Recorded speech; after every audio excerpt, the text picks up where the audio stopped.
बंधुओं एवं श्रद्धाशील बाहर, अभी आप हमारे श्री वसंत मुनि जी की गर्जना सुन रहे थे। बड़ी सुंदर चर्चा वसंत मुनि जी कर रहे थे। मैं आपको श्री भगवती सूत्र की एक चर्चा स्मरण करवाना चाहूँगा कि जब भगवान तुंगिका नगरी में पधारे थे, भगवान ठहरे तो बाग में थे, नगर से कुछ दूरी पर थे,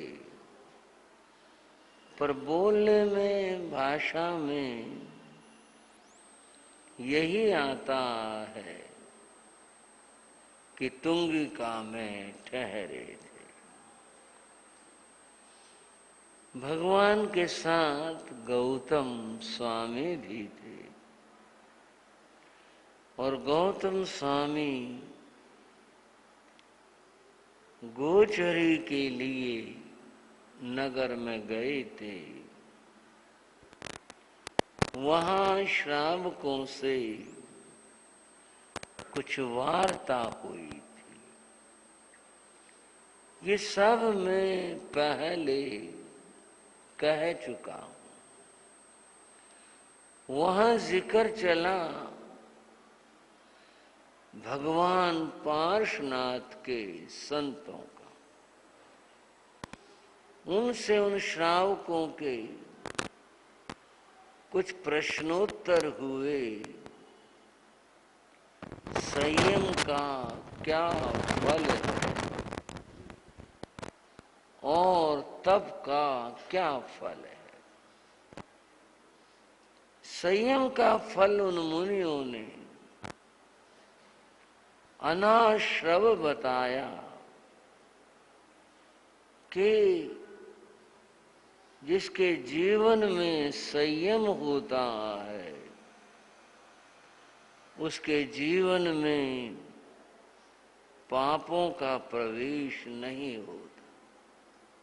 ध्यान आया होगा। और तप का फल बताया वो दाने, जिसका अर्थ है व्यवधान कर्मों के निर्जरा होना। अब आप थोड़ा सा विचार करेंगे। संयम से पाप आने रुक गए और तप से जो पहले के आए हुए हैं उन कर्मों की निर्जरा हो गई। ये फल उन मुनियों ने बताया था। श्रावकों ने पूछा कि जब संयम और तप का फल यह है तो देवलोक कैसे प्राप्त होता है। साधु काल धर्म को प्राप्त करके अगर उसकी साधना पूर्ण है तो केवल ज्ञान प्राप्त कर मोक्ष में जाता है। लेकिन बहुत संयमी देवलोक में गए, जिक्र आता है। और देवलोक में जाने के लिए विशेष पुण्य की जरूरत होती है। पुण्य होगा तो देवलोक मिलेगा। फिर यहां तो कोई बात हुई नहीं पुण्य की, तो फिर देवलोक में साधु कैसे जाते हैं? तब उन संतों ने कहा, पूर्व संयम से और पूर्व तप से। पूर्व संयम और तप का क्या मतलब?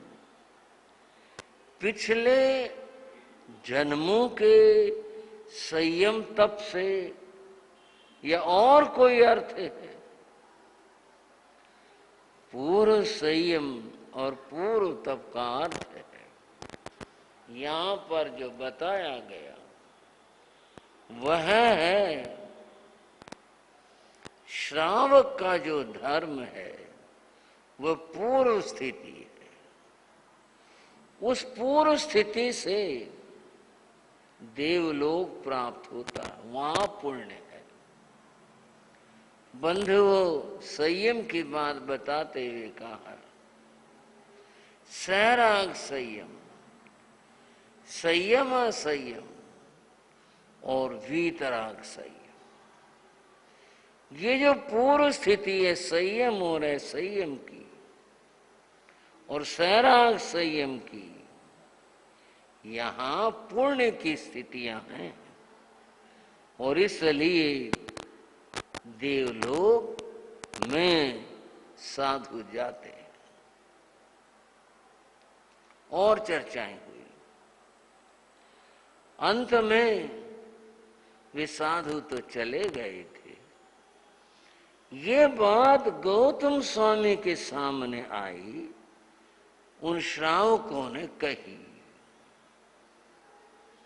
गौतम स्वामी ने सुनी, भगवान के पास आए।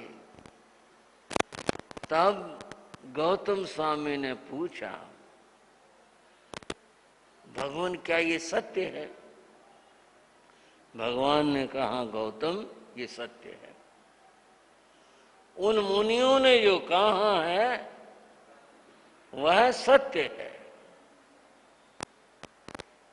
गौतम कुछ देर को मौन रहे, मन में सोचा, जो सत्य कहता है उसने सत्य का साक्षात्कार किया है, तभी तो वो कहेगा। उनको धन्य हो जिसने सत्य का साक्षात्कार किया। बंधुओं, यहां गौतम ने एक नई बात शुरू की और वह यह कि भगवान ऐसे संतों के दर्शन से, ऐसे संतों की पर्युपासना से व्यक्ति को क्या लाभ होता है। ये जो पर्युपासना है, पास में बैठना है, यह सामान्य जन भाषा में सत्संग कहलाता है। क्या कहलाता है? कोई आया बैठा तो यह उसका सत्संग हुआ। ये जो पर्युपासना सत्संग है, जो उनके पास में बैठता है, इससे उस व्यक्ति को, पर्युपासना करने वाले को क्या लाभ होता है? भगवान ने कहा, उसको ज्ञान सुनने को मिलता है। क्या मिलता है भाइयों? ज्ञान सुनने को। ये वो जगह है, यह वह स्थान है कि जहां पर व्यक्ति आए, बैठे और ऐसे मुनियों का सत्संग करे तो उसको सुनने के लिए ज्ञान प्राप्त होता है। अब इस बात को आप यहां थोड़ा सा बदलेंगे। यहां जैन और अजैन का प्रश्न न करके हम केवल संत साधुओं की बात करते हैं, जहां राग द्वेष हो, किसी भी प्रकार का, कोई किसी के प्रति राग द्वेष की बातें करे, निंदाओं की बात हो, चुगलियों की बात हो, तो बंधुओं वहां कर्म का बंध होता है। पूज्य गुरुदेव योगीराज कहा करते, भाई दूसरों की गंदगी हम अपने दरवाजे क्यों डालें, हमें क्या मतलब।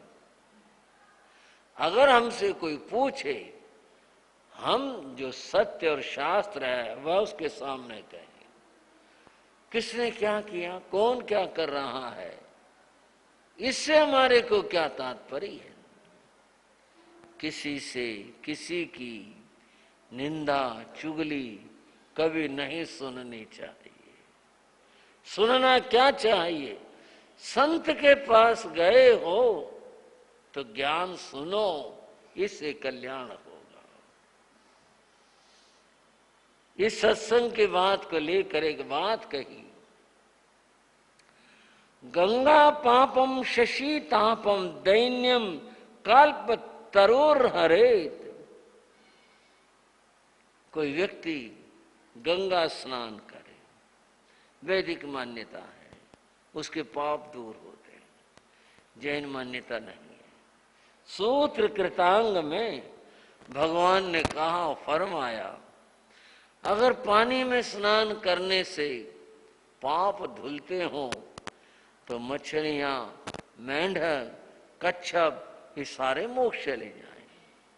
ये जैन मान्यता है। पर यहां तो सहज बात कर रहे हैं, मान्यताओं की बात नहीं, जो सहज लोग अपनी धारणा अनुसार कहते हैं।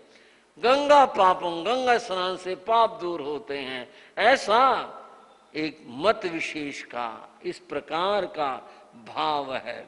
शशि तापम, चंद्रमा की रोशनी ताप को दूर करती है, शीतल होती है, ठंडी होती है।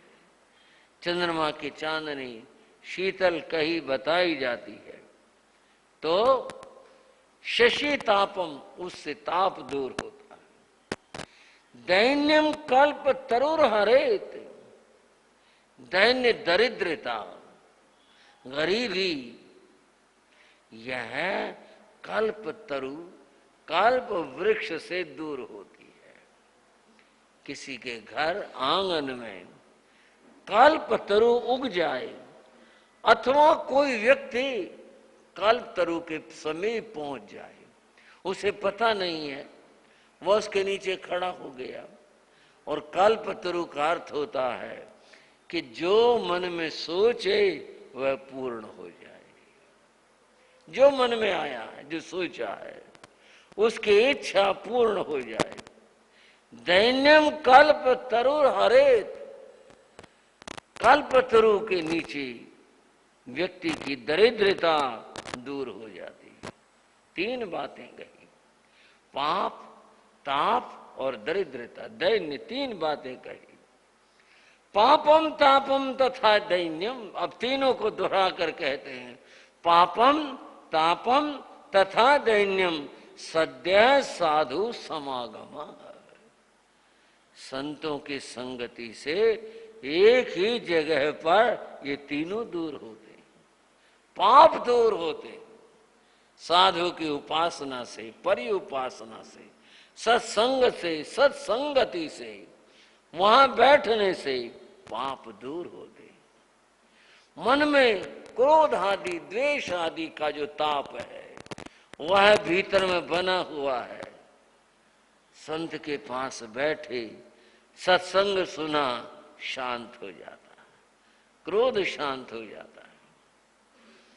और दैन्यम, जब पापों का क्षय हो जाता है तो दरिद्रता पाप की देन होती है। यह पाप दूर हुआ तो ये भी दूर हो जाती है। तो कहाँ पापम तापम तथा दैन्यम, ये तीनों ही सद्य साधु समागम है। साधु के पास बैठने से, सत्संग करने से ये सब दूर हो जाते हैं। वहां चर्चा थी, भगवान कि ऐसे संतों की संगति से क्या होता है। भगवान ने कहा ज्ञान श्रवण को मिलता है, ज्ञान से पाप दूर होते हैं, ज्ञान से मन शांत होता है। और ज्ञान जहाँ पर है तो वहाँ तो फिर व्यक्ति में इच्छा तृष्णा नहीं रहती, इच्छा और तृष्णा मिटे कि दरिद्रता अपने आप दूर हो जाती है। संत के पास बैठने से, उनके पास में जाने से ये सब लाभ होता है। तुलसीदास ने एक और बात कही और उन्होंने क्या कहा, मज्जन फल पेख ये तत्काला। मज्जन स्नान को कहते हैं।